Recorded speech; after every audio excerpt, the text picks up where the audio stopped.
नमस्कार दोस्तों, मैं वैभव अंशराज आपका स्वागत करता हूं तक्षशिला ट्यूटोरियल के ऑनलाइन चैनल पे। दोस्तों, हम लोग बात कर रहे थे क्लास 12 के फिजिक्स के चैप्टर नंबर 7 पर, जिसका नाम है प्रत्यावर्ती धारा। इसमें दोस्तों हम लोग लेक्चर 7.6 तक कंप्लीट कर चुके थे। आज हम लोग बात करेंगे लेक्चर 7.7 के बारे में। दोस्तों, आज के लेक्चर का पहला टॉपिक है यदि परिपथ में केवल प्रेरक कुंडली हो तब। देखिए दोस्तों, परिपथ में हमने बोला था कि हम लोग विभिन्न प्रकार के प्रत्यावर्ती धारा परिपथ पढ़ेंगे, तो उसमें हम लोग टोटल 7 प्रकार के परिपथ को पढ़ेंगे। ठीक है, उसमें सेकंड टाइप का जो परिपथ है वो क्या है? वो परिपथ है शुद्ध प्रेरकीय परिपथ। मतलब अगर किसी परिपथ में केवल प्रेरक कुंडली होगी तो उसे हम लोग क्या बोलेंगे? शुद्ध प्रेरकीय परिपथ। ठीक है, देखिए दोस्तों, यहां हमने एक फिगर बनाया हुआ है। ठीक है, इसको हम फिगर 1 नाम दे सकते हैं। ठीक है, चलिए, तो यहां पे आप फिगर 1 में देख पा रहे होंगे कि हमने एक प्रेरक कुंडली जिसका स्वाप्रेरण गुणांक कितना है? L है। उस प्रेरक कुंडली को एक प्रत्यावर्ती विभव स्रोत के सिरों के मध्य जोड़ दिया है। तो होगा क्या?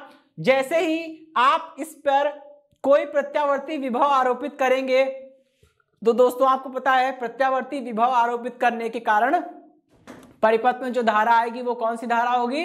प्रत्यावर्ती धारा होगी। ठीक है, जब प्रत्यावर्ती विभव बढ़ेगा तो प्रत्यावर्ती धारा का मान भी परिपथ में बढ़ेगा, और जब प्रत्यावर्ती विभव घटना शुरू होगा तो परिपथ में धारा का मान भी घटना शुरू होगा। ठीक है, अब देखिए, जब परिपथ में विभव का मान बढ़ेगा तो धारा का मान बढ़ेगा, और जब परिपथ में धारा बढ़ेगी तो कुंडली के कारण उत्पन्न चुंबकीय क्षेत्र का मान बढ़ेगा। ठीक है, परिपथ में विभव का मान बढ़ेगा तो परिपथ में धारा बढ़ेगी, और परिपथ में धारा बढ़ेगी तो प्रेरक कुंडली के कारण उत्पन्न चुंबकीय क्षेत्र का मान बढ़ेगा, और चुंबकीय क्षेत्र बढ़ेगा तो फाई बराबर बी इंटू ए होता है, चुंबकीय फ्लक्स का मान भी बढ़ेगा। और इसका उल्टा, जब विभव घटेगा तो धारा I का मान घटेगा। धारा I का मान घटेगा तो प्रेरक कुंडली के कारण उत्पन्न चुंबकीय क्षेत्र घटेगा, जिसके कारण फ्लक्स फाई बराबर बी इंटू ए का मान भी घटेगा। यही घटना होती है जब प्रत्यावर्ती विभव बढ़ रहा है तो फ्लक्स बढ़ रहा है, जब प्रत्यावर्ती विभव घट रहा है तो फ्लक्स का मान घट रहा है, और यही घटना निरंतर होती रहती है। बार बार कुंडली से गुजरने वाला फ्लक्स जो है वो बढ़ता है, घटता है, और इसी घटना के कारण प्रेरक कुंडली के सिरों के मध्य एक विभवांतर उत्पन्न हो जाता है, जिसे हम लोग क्या बोलते हैं? प्रेरित विभवांतर या प्रेरित विद्युत वाहक बल। उसका मान कितना होता है? E is equal to minus का L di/dt। ये हमने 6ठे चैप्टर में प्रूफ कराया था। ठीक है, लेकिन दोस्तों अब हमको यहां क्या करना है? जो हमने लास्ट वाले शुद्ध प्रतिरोधी परिपथ में किया था वही करना है। हमने विभव लगाया है V बराबर V0 sin ओमेगा t। हमको इस सर्किट को सॉल्व करना है। सॉल्व करके धारा का मान निकालना है। एक्चुअल में धारा की समीकरण निकालनी है। जब धारा की समीकरण आ जाएगी तो धारा की समीकरण को देखकर हम ये बताएंगे कि कौन अग्रगामी है, कौन पश्चगामी है। फिर उसके लिए एक ग्राफ खींचेंगे, धारा और समय के मध्य, धारा विभव और समय के मध्य ग्राफ खींचा जाएगा, और लास्ट में हम इसको परिपथ में औसत शक्ति क्षय का मान निकालेंगे। तब जाके ये वाला टॉपिक पूरा क्लोज होगा। किसी सर्किट को सॉल्व करने का मतलब होता है ये सारी चीजें करना, धारा का मान निकालना, और धारा विभव और समय के बीच में एक ग्राफ खींचना, फिर परिपथ में औसत शक्ति क्षय का मान निकालना। ठीक है दोस्तों, तो चलिए स्टार्ट करते हैं। फिर फिगर 1 में किरचॉफ के द्वितीय नियम से, फिगर 1 में किरचॉफ का द्वितीय नियम आप अप्लाई करिए। होगा क्या? पहली बात तो ये कि किरचॉफ ने अपने सेकंड लॉ में क्या कहा था कि परिपथ में प्रवाहित धारा और प्रतिरोध का गुणा करते चलिए। तो दोस्तों, परिपथ में प्रतिरोध तो है ही नहीं, तो अगर धारा का गुणा आप करेंगे भी तो प्रतिरोध तो 0 है, तो I इंटू 0 मिला के लेफ्ट हैंड साइड क्या आ जाएगी? हमारी लेफ्ट हैंड साइड हमारी 0 आ जाएगी। अब राइट हैंड साइड में इन्होंने क्या कहा था? राइट हैंड साइड में किरचॉफ ने कहा था कि परिपथ में प्रयुक्त होने वाले सभी विद्युत वाहक बलों का आपको सम करना है। ठीक है, और सम करेंगे कैसे? सम इस तरह से करते हैं कि जिस पोलैरिटी से आप चलते हैं उसी पोलैरिटी जिस पोलैरिटी से आप चलते हैं और जिस पोलैरिटी पे पहुंचते हैं उस पोलैरिटी का साइन लेते हैं जिस पोलैरिटी पे हम पहुंच रहे हैं। ठीक है, फॉर एग्जांपल देखिए, ये प्रत्यावर्ती विभव है, स्रोत है। ठीक है, तो कायदे से तो इसमें हमें क्या करना चाहिए? इसमें हमें यहाँ पे प्लस माइनस हम नहीं बना सकते, लेकिन किसी क्षण अगर हमको जानना है किरचॉफ लॉ लगाना है सही तो हमने मान लिया किसी क्षण ये वाला सिरा पॉजिटिव है, ये वाला सिरा निगेटिव है। और दोस्तों इस फॉर्मूले में E बराबर माइनस का L di/dt, इसमें जो माइनस है वो केवल लेंज लॉ को दर्शा रहा है और यहाँ पे हमें केवल इसका मैग्नीट्यूड चाहिए, तो इसलिए निगेटिव साइन से कोई भी रिलेवेंस हमारा नहीं है, इसलिए हम उसको यहाँ पे हटा सकते हैं। ठीक है दोस्तों, अब देखिए लेंज ने ये कहा था कि प्रेरक कुंडली के सिरों के मध्य जो विद्युत वाहक बल प्रेरित हो रहा है वो इस प्रकार से होगा कि वो मुख्य विरोध का मतलब मुख्य विभव का विरोध करेगा। ठीक है, मुख्य विभव का विरोध करने के लिए सेम पोलैरिटी होनी चाहिए। अगर ये वाला साइड पॉजिटिव है तो प्रेरक कुंडली का ये वाला साइड पॉजिटिव होना चाहिए और ये वाला साइड निगेटिव होना चाहिए, क्योंकि मैंने आपको बताया था अगर आप सेलों को इस तरह से जोड़ेंगे तो क्या होगा, इनका विभव घट जाएगा। क्योंकि आप देखिए आपने क्या किया है, सेलों को इस तरह से जोड़ा है कि सेम पोलैरिटी के साइड आपस में जोड़ दिए हैं। तो ऐसे सेलों को जोड़ने से क्या होगा, कुल विभव जो आपको मिलेगा वो इन सभी विभव का डिफरेंस होगा, मतलब सभी का घटाने पर जो आपस में अंतर आ रहा होगा वो होगा। तो सेलों को ऐसे जोड़ने से कोई भी फायदा नहीं होता है। ठीक है, तो वही काम यहां पे करना है। अब इसको मतलब जो प्रेरित विद्युत वाहक बल है वो मुख्य विभव का विरोध करेगा, और विरोध करने के लिए मतलब विभव आपस में कैंसिल करेंगे एक दूसरे को, और कैंसिल करने के लिए सेम पोलैरिटीज होनी चाहिए। तो अगर ये वाला साइन पॉजिटिव है तो ये वाला साइड इसका पॉजिटिव से पॉजिटिव जुड़ेगा, निगेटिव से निगेटिव जुड़ेगा। ठीक है, अब आइए तो दोस्तों सबसे पहले मान लीजिए हम इस दिशा में चल रहे हैं, धारा की दिशा में हम चल रहे हैं, तो हमने प्रेरक कुंडली को क्रॉस किया और पॉजिटिव साइड से चलकर निगेटिव साइड पर पहुंचे, पॉजिटिव से निगेटिव साइड पर पहुंचे हैं, तो साइन कैसा लेंगे, निगेटिव लेंगे, तो माइनस का ई हो जाएगा। ठीक है, फिर हम आगे आए और आगे आने बाद इस प्रत्यावर्ती विभव स्रोत को क्रॉस कर रहे हैं, और क्रॉस कर रहे हैं तो देखिए माइनस साइन से चल के प्लस वाले साइन पर पहुंचे, फिर इसको क्रॉस करके आगे बढ़ गए। बस इतना देखना होता है, जब आप विभव स्रोत को क्रॉस करते हो तो पॉजिटिव साइन से निगेटिव साइन पे जा रहे हो या निगेटिव साइन से पॉजिटिव साइन पे जा रहे हैं। ठीक है, देखिए हम लोग इस दिशा में चल रहे थे, पहले प्रेरक कुंडली पड़ी, प्रेरक कुंडली के पॉजिटिव साइन से निगेटिव साइन पर पहुंचे, फिर प्रेरक कुंडली को हम क्रॉस कर गए, तो इसलिए हम निगेटिव साइन पर पहुंचे हैं, तो जिस साइन पर पहुंचते हैं उसी का साइन लेते हैं। ठीक है, जिस टर्मिनल पर पहुंचेंगे उसी का साइन लेंगे। अब यहां से लौटते समय हमने क्या किया, प्रत्यावर्ती विभव स्रोत को क्रॉस किया। जब प्रत्यावर्ती विभव स्रोत को क्रॉस करेंगे तो निगेटिव टर्मिनल से पॉजिटिव टर्मिनल पर पहुंचे हैं, तो साइन कैसा होगा, पॉजिटिव होगा।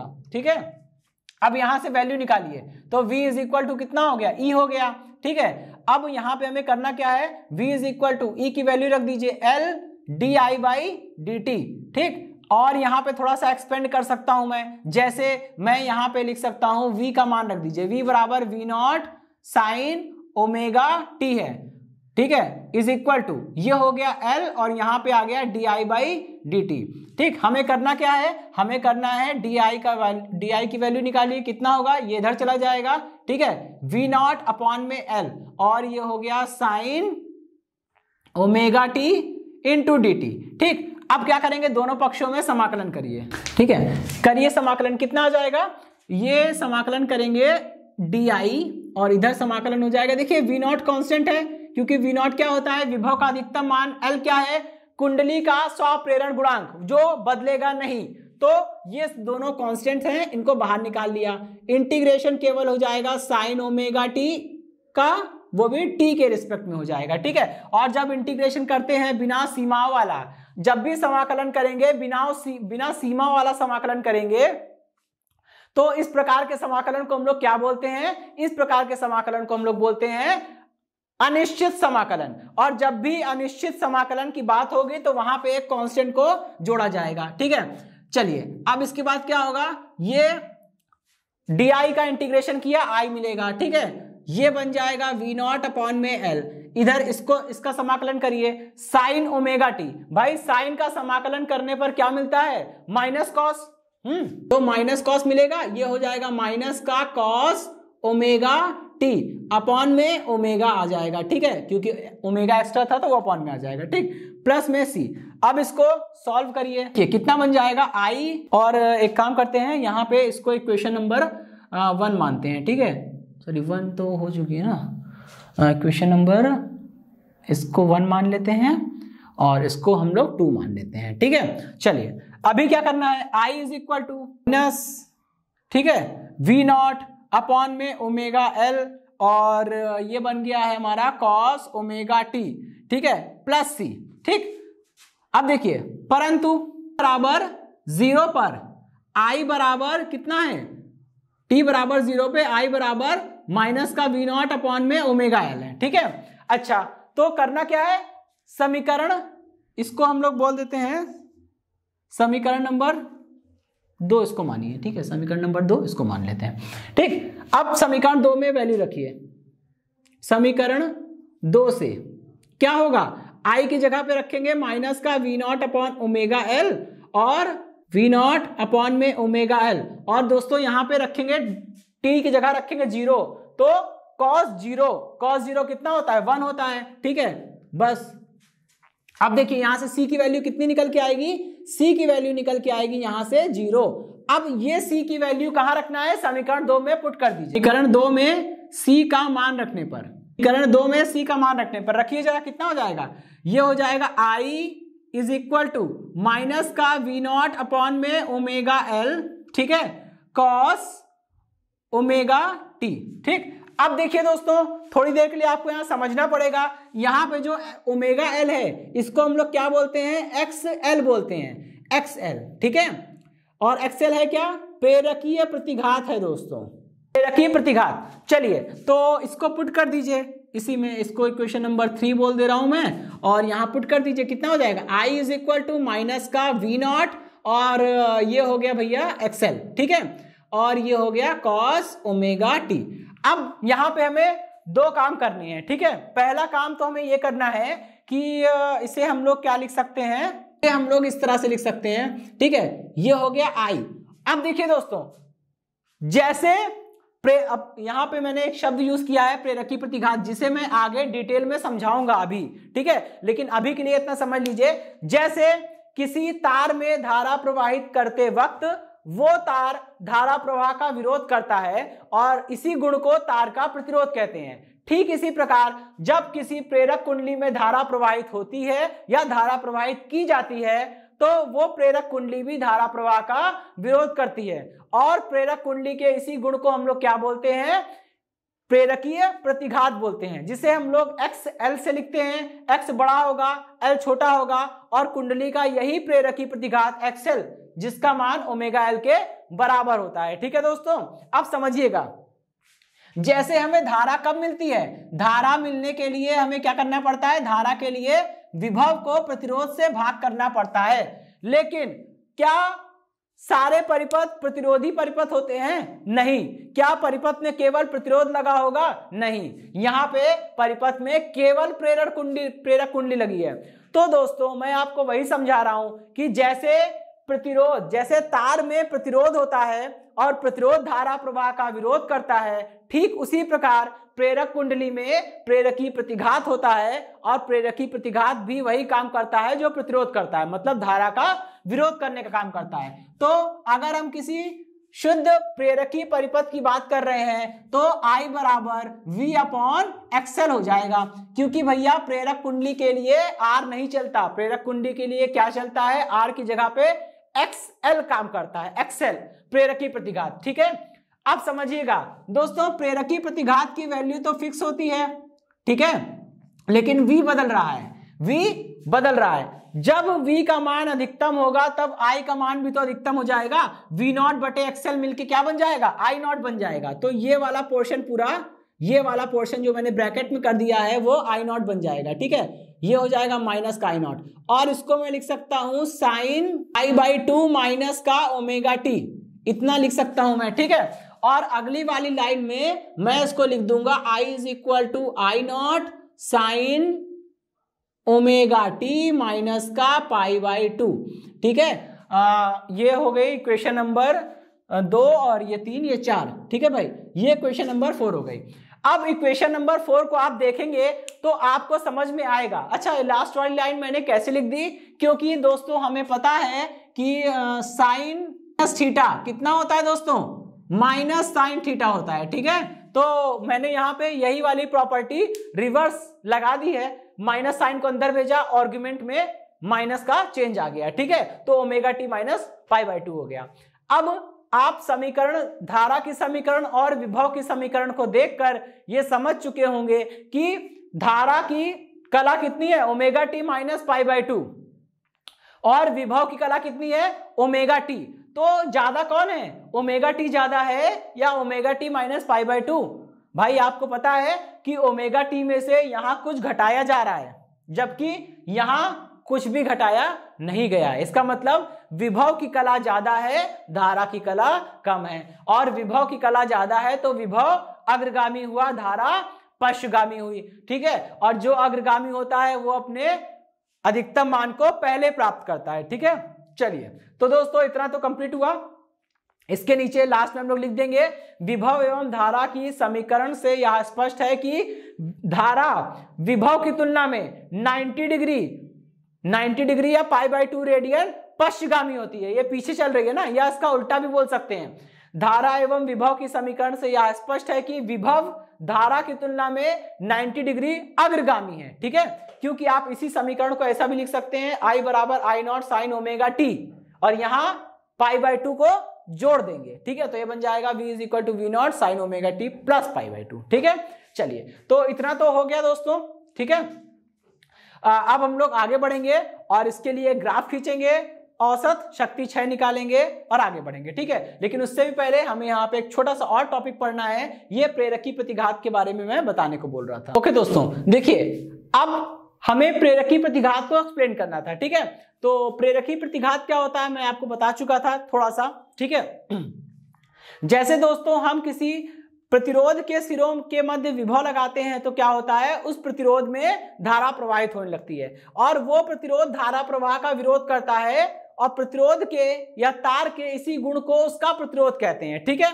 जैसे कोई तार धारा प्रवाह का विरोध कर सकता है, बिल्कुल वैसे ही कोई कुंडली भी धारा प्रवाह का विरोध कर सकती है, और कुंडली के इसी गुण को क्या बोलते हैं हम लोग, प्रेरकी प्रतिघात बोलते हैं। प्रेरकी प्रतिघात को दोस्तों हम लोग एक्सेल से लिखते हैं। एक्सेल बराबर होता है ओमेगा इंटू एल, और ओमेगा को हम फर्दर ब्रेक करना चाहेंगे तो 2 पाई एन इंटू एल हो जाएगा, ठीक है। जहां एन क्या है, आवृत्ति है, एल क्या है, स्वाप्रेरक गुणांक है या स्वाप्रेरकत्व है, और 2 पाई के बारे में आप जानते होंगे, ये एक नंबर है, ठीक है। चलिए, इतनी बात समझ में आ गई। अच्छा, यहां से अब हम एक चीज समझना चाहेंगे कि देखिए, अगर हम बात करते हैं दोस्तों दिष्ट धारा की, ठीक है, अगर हम दिष्ट धारा की बात करते हैं तो दिष्ट धारा के लिए एन बराबर कितना होता है, 0, आवृत्ति 0 होती है। आवृत्ति 0 है तो ओमेगा भी 0 हो जाएगा, और जब ओमेगा 0 है तो एक्सएल भी कितना हो जाएगा, 0 हो जाएगा, ठीक है।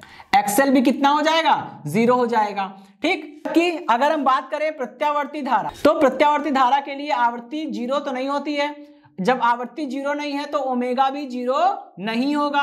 जब ओमेगा 0 नहीं है तो एक्सएल भी 0 नहीं होगा। यहां से एक चीज हमें और समझ में आती है, कहते हैं हमने इतना पढ़ रखा है कि धारा 2 प्रकार की होती है, प्रत्यावर्ती धारा और दिष्ट धारा। दिष्ट धारा समय के साथ परिवर्तित नहीं होती है, इस कारण उसकी आवृत्ति हमेशा 0 होती है। दिष्ट धारा की आवृत्ति कितनी होगी, 0, और जब दिष्ट धारा की आवृत्ति 0 है तो ओमेगा भी 0 होगा, क्योंकि ओमेगा बराबर 2 पाई एन होता है, और जब ओमेगा 0 है तो एक्सएल भी 0 होगा, ठीक है। इसका उल्टा होता है प्रत्यावर्ती धारा के साथ। प्रत्यावर्ती धारा की आवृत्ति 0 नहीं होती है, इसलिए ओमेगा यानी कोणीय आवृत्ति भी 0 नहीं होगी, इसलिए प्रेरकी प्रतिघात भी 0 नहीं होगा। इसका मतलब आप समझ रहे हैं कि किसी प्रेरक कुंडली का प्रेरकी प्रतिघात इस बात पर निर्भर करता है कि जो धारा अप्लाई करी गई है या जो धारा उसमें प्रवाहित हो रही है वो धारा प्रत्यावर्ती धारा है या दिष्ट धारा। अगर हम दिष्ट धारा की बात करते हैं तो दिष्ट धारा के लिए प्रेरकी प्रतिघात 0 है। इसका मतलब अगर किसी प्रेरक कुंडली में आप किसी सेल को लगाएंगे तो सेल के कारण उस प्रेरक कुंडली में दिष्ट धारा जाएगी, और दिष्ट धारा के लिए प्रेरकी प्रतिघात 0 हो जाता है। मतलब दिष्ट धारा का कोई भी विरोध प्रेरक कुंडली के द्वारा नहीं किया जाएगा, प्रेरक कुंडली दिष्ट धारा का विरोध ही नहीं करेगी। इसलिए आप ऐसा बोल सकते हैं कि धारा का प्रवाह बहुत ही आसानी से होगा अगर हम प्रेरक कुंडली पर दिष्ट धारा को लगाएंगे। इसका थोड़ा सा उल्टा होता है, अगर हम प्रत्यावर्ती धारा लगाते हैं तो प्रत्यावर्ती धारा के लिए प्रेरक प्रतिघात 0 नहीं होता है। इसलिए अगर हम किसी प्रेरक कुंडली पे प्रत्यावर्ती धारा लगाते हैं तो वो प्रेरक कुंडली प्रत्यावर्ती धारा का विरोध करती है। लेकिन दोस्तों मैं आपको एक सच्चाई भी बताता हूं। देखिए दोस्तों, आखिर प्रेरक कुंडली बनी तो होगी किसी तार की, किसी तार को ही तो घुमाकर लपेट कर एक वृत्त के रूप में लपेट कर ऐसे बनाया गया होगा कुंडली। तो तार को लपेट कर कुंडली बनाई गई है, ठीक है। तो जिस तार से आपने वो कुंडली बनाई है वो भी तो एक मटेरियल है, ठीक है, वो भी तो एक चालक पदार्थ है, उसका खुद का कुछ ना कुछ प्रतिरोध तो होगा। इसका मतलब आज से ये चीज अपने दिमाग में बैठा लीजिए कि अगर आपके पास प्रेरक कुंडली है तो उस प्रेरक कुंडली का प्रतिरोध कभी भी 0 नहीं हो सकता। प्रेरक कुंडली का प्रतिरोध कभी भी 0 नहीं हो सकता, ये बात सच है। हाँ, हम लोग उसकी गणना इसलिए नहीं करते हैं क्योंकि जब आप तार को घुमाकर एक कुंडली बना देते हैं तो कुंडली का प्रेरकी प्रतिघात एक्सेल इतना ज्यादा होता है कि उसकी तुलना में आप आर को नगण्य कर सकते हैं, ठीक है।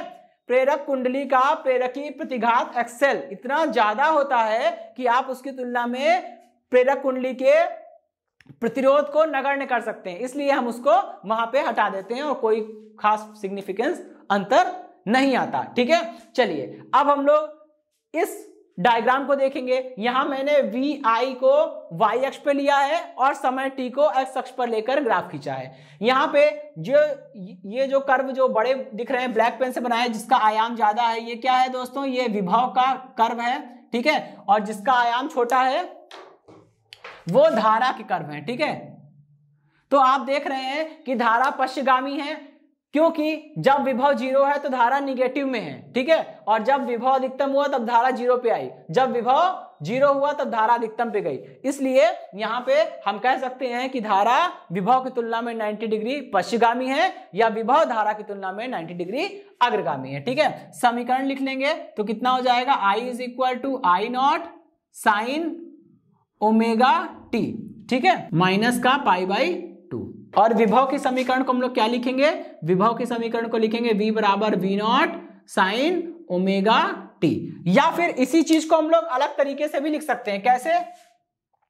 देखिए दोस्तों, यहां पे विभव के समीकरण को लिख रहे हैं v = V0 sin omega T plus π/2। और धारा के समीकरण को हम लोग इस तरह से भी लिख सकते हैं कि I = I0 sin omega T, बस इतना काफी है, ठीक है। दोनों में अंतर क्या हुआ? बस देखने का अंतर है दोनों एक ही चीज। यहां भी देखिए विभव की कला ज्यादा है, धारा की कला कम है, इसका मतलब विभव अग्रगामी है, वो भी 90 डिग्री से अग्रगामी। और इस समीकरण को देख कर भी लग रहा है कि विभव की कला ज्यादा है, धारा की कला कम है, क्योंकि विभव में यहाँ पे ओमेगा टी में π/2 जोड़ा गया है, तो विभव की कला ज्यादा है, इसलिए विभव अग्रगामी है, वो भी π/2 रेडियंस है, ठीक है। चलिए अब हम लोग क्या करेंगे? परिपथ में औसत शक्ति क्षय का मान निकालेंगे, ठीक है। परिपथ में औसत शक्ति क्षय P बार = कैसे मिलेगा?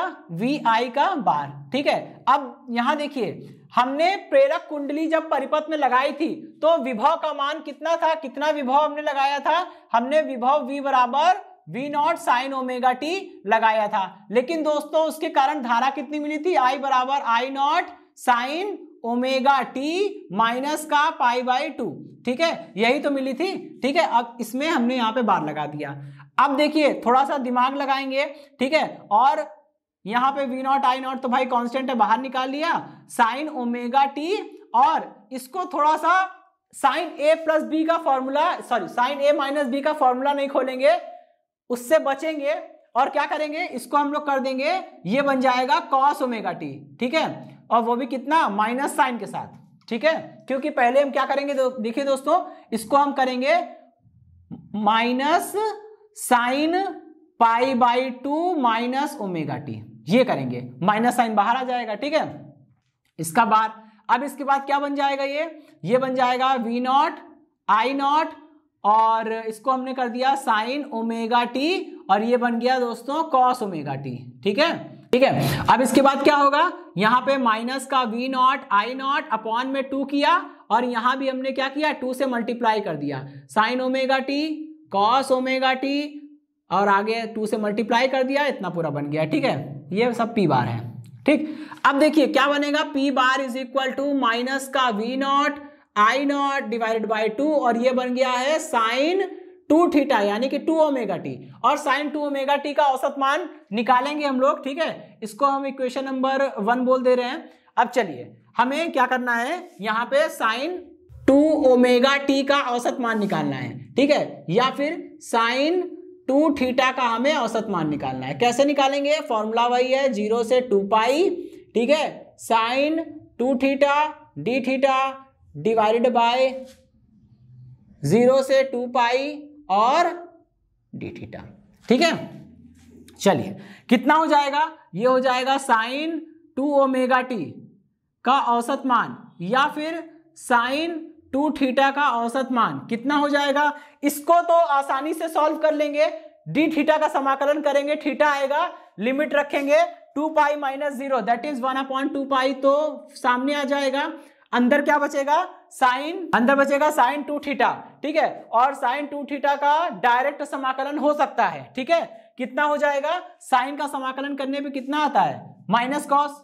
ठीक है, हो जाएगा माइनस का कॉस 2 थीटा और अपॉन में 2 आ जाएगा, और लिमिट कितनी हो जाएगी 0 से 2 पाई। इसको सॉल्व कर लीजिए, कितना आ जाएगा, sine 2 omega t equal to sine 2 theta is equal to 1/2 pi. ठीक है, और इसके साथ माइनस आगे निकाल लिया, और एक और चीज यहाँ पे ये जो 2 है वो आगे मल्टीप्लाई भी हो जाएगा, तो माइनस का 1/4 पाई हो गया।